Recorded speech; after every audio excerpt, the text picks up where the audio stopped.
السلام علیکم every one, کیسے ہیں آپ؟ امید کرتے ہیں سب بخیر ہوں گے۔ ہم بھی الحمدللہ خیریت سے ہیں۔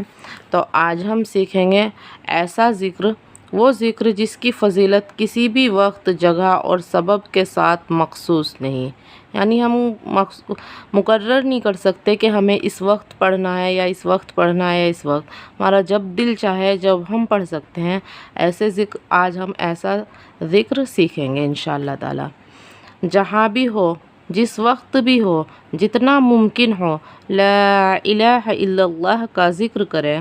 حدیث شریف میں آیا ہے کہ وہ ذکر جو کسی وقت، جگہ اور سبب کے ساتھ مخصوص نہیں، وہ لا الہ الا اللہ ہے، یہی سب سے افضل ذکر ہے۔ دوسری حدیث شریف میں آیا ہے یہی سب سے بڑھ کر نیکی ہے، یعنی لا الہ الا اللہ سب سے افضل ذکر ہے اور سب سے بڑھ کر کیا ہے؟ نیکی ہے۔ ایک اور حدیث میں آیا ہے کہ رسول اللہ صلی اللہ علیہ وسلم نے فرمایا، قیامت کے دن میری شفاعت کے ساتھ سب سے زیادہ بہراور وہ شخص ہوگا جس نے دل و جان سے، یعنی خلوص قلب کے ساتھ لا الہ الا اللہ کہا ہوگا۔ آپ صلی اللہ علیہ وسلم نے کیا فرمایا کہ قیامت کے دن میری شفاعت کا سب سے زیادہ بہراور، یعنی سب سے خوش نصیب، سب سے زیادہ بہراور وہ شخص ہوگا جس نے دل و جان سے، یعنی خلوص دل سے، دل و جان سے یعنی خلوص دل قلب کے ساتھ لا الہ الا اللہ کہا ہوگا۔ آپ صلی اللہ علیہ وسلم اس کی کیا ہے؟ شفاعت کریں گے۔ ایک اور حدیث میں آیا ہے کہ رسول اللہ صلی اللہ علیہ وسلم نے فرمایا، جس شخص نے لا الہ الا اللہ کہا اور اس کے دل میں جو کے برابر بھی خلوص یا ایمان ہوگا، وہ دوزخ سے نکال لیا جائے گا۔ ایک اور حدیث میں کیا آیا ہے کہ آپ صلی اللہ علیہ وسلم نے ارشاد فرمایا کہ جس شخص نے لا الہ الا اللہ کہا ہوگا، اس کے دل میں جو کے دانے کے برابر بھی کیا ہے؟ خلوص یا ایمان ہوگا، وہ دوزخ سے کیا کر لیا جائے گا؟ نکال لیا جائے گا۔ اور جس شخص نے یہ کلمہ کہا اور اس کے دل میں گیہوں کے دانے کے برابر بھی کیا ہے؟ خلوص یا ایمان ہوگا، وہ بھی دوزخ سے نکال لیا جائے گا۔ اور جس شخص نے یہ کلمہ کہا اور اس کے دل میں ذرہ برابر بھی بھلائی یا ایمان ہوگا، وہ بھی دوزخ سے نکال لیا جائے گا۔ جس کے دل میں کیا؟ جو کے برابر بھی کیا ہے؟ ایمان ہوگا۔ جس شخص نے یہ کلمہ پڑھا، کون سا؟ لا الہ الا اللہ محمد رسول اللہ صلی اللہ علیہ وسلم، جس نے بھی یہ کلمہ پڑھا اس کے دل میں کیا ہے؟ جو کے دانے کے برابر بھی کیا ہے؟ ایمان ہوگا، تو وہ شخص کیا ہے؟ دوزخ سے نکال لیا جائے گا، ہے نا۔ جس شخص نے یہ کلمہ پڑھا اور اس کے دل میں کیا ہے؟ گیہوں کے برابر بھی کیا ہے؟ ایمان ہوگا، وہ بھی دوزخ سے نکال لیا جائے گا۔ پھر مطلب جو تھوڑی سی معمولی سی پڑی ہوتی ہے، گیہوں اس سے تھوڑا ہلکا ہوتا ہے۔ پھر دیکھو ذرہ کتنا معمولی سی جو دھول وغیرہ سی اڑتی ہے نا، مطلب سورج کی کرنوں میں وہ ہمیں اڑتی ہوئی محسوس ہوتی ہے، تو اس کو ذرہ بولتے ہیں نا۔ یہ ذرہ برابر بھی اس کے دل میں ایمان ہوگا جس شخص نے یہ کلمہ پڑھا ہوگا۔ کون سا کلمہ؟ لا الہ الا اللہ محمد رسول اللہ صلی اللہ علیہ وسلم، جس نے بھی یہ کلمہ پڑھا ہوگا اور اس کے دل میں کیا ہے؟ ذرہ برابر بھی بھلائی ہوگی، ذرہ برابر بھی بھلائی ہوگی، تو وہ شخص کیا ہے؟ دوزخ سے نکال لیا جائے گا انشاءاللہ تعالی۔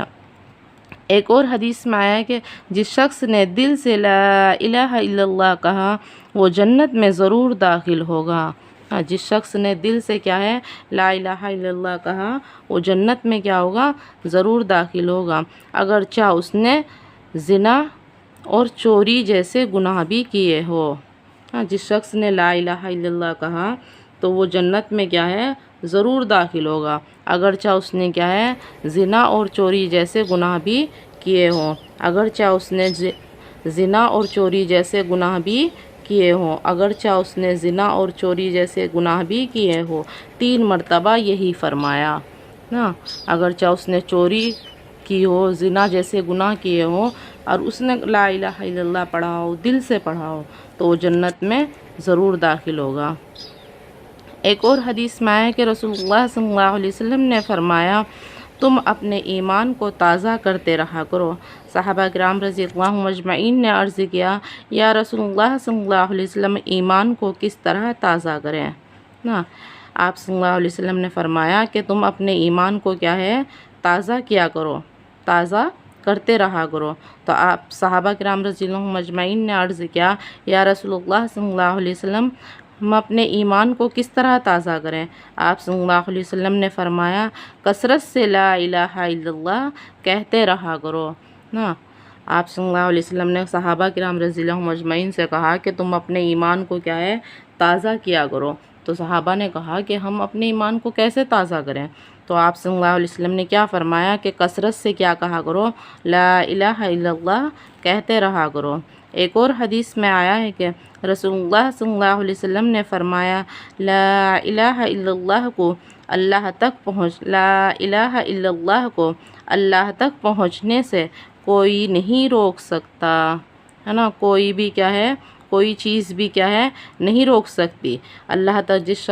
جو بھی لا الہ الا اللہ پڑھ رہا ہے وہ سیدھا کیا ہے اللہ کے پاس پہنچے گا، کوئی بھی چیز اس کو کیا ہے نہیں روک سکتی ہے۔ ایک اور حدیث میں آیا ہے، لا الہ الا اللہ کا ذکر کوئی گناہ بھی باقی نہیں رہنے دیتا۔ ہاں، جو شخص لا الہ الا اللہ کا ذکر کرتا ہے تو اس کا کیا ہے کوئی بھی گناہ باقی نہیں رہتا، اور کوئی بھی عمل اس کے برابر نہیں ہے نا۔ لا الہ الا اللہ کے برابر کیا ہے کوئی بھی عمل نہیں ہے، اور جو شخص اس کا ورد کرتا ہے ہر وقت اس کو پڑھتا رہتا ہے نا، تو کوئی بھی گناہ کیا ہے اس کا باقی نہیں رہتا۔ ایک اور حدیث میں آیا ہے کہ اگر ساتوں آسمان اور ساتوں زمینیں ترازو کے ایک پلڑے میں ہو اور لا الہ الا اللہ دوسرے پلڑے میں ہو تو یہ کلمے والا پلڑا اس پلڑے کے مقابلے میں بھاری ہوگا نا۔ ساتوں زمین ساتوں آسمان ایک پلڑے میں ہو اور کیا ہے صرف لا الہ الا اللہ والا کیا ہے لا الہ الا اللہ کیا ہے ایک پلڑے میں ہو، تو یہ لا الہ الا اللہ والا پلڑا کیا ہوگا اس کے مقابلے میں بھاری ہوگا۔ ساتوں زمینوں ساتوں آسمان کے مقابلے میں لا الہ الا اللہ والا پلڑا کیا ہو جائے گا بھاری ہو جائے گا۔ سبحان اللہ۔ ایک اور حدیث میں آیا ہے، جب بھی کوئی بندہ دل سے لا الہ الا اللہ کہتا ہے اس کے لیے آسمانوں کے دروازے کھول دیے جاتے ہیں۔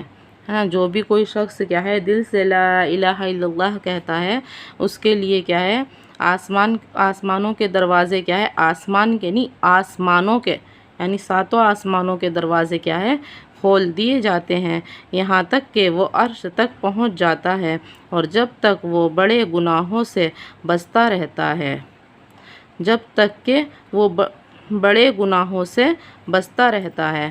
یعنی جو شخص لا الہ الا اللہ دل سے کہتا ہے تو اس کے لیے کیا ہے ساتوں آسمان کے دروازے کیا آسمانوں کے دروازے کھول دیے جاتے ہیں، اور وہ کیا ہے سیدھا عرش پر پہنچ جاتا ہے جو کلمہ ہم نے پڑھا ہے، یہاں تک کہ وہ کیا ہے اپنے بڑے بڑے گناہوں سے بچتا رہتا ہے۔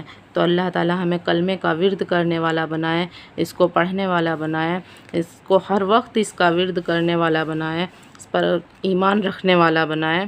اللہ تعالی ہمیں کہنے سننے سے زیادہ عمل کرنے کی توفیق عطا فرمائے، آمین ثم آمین۔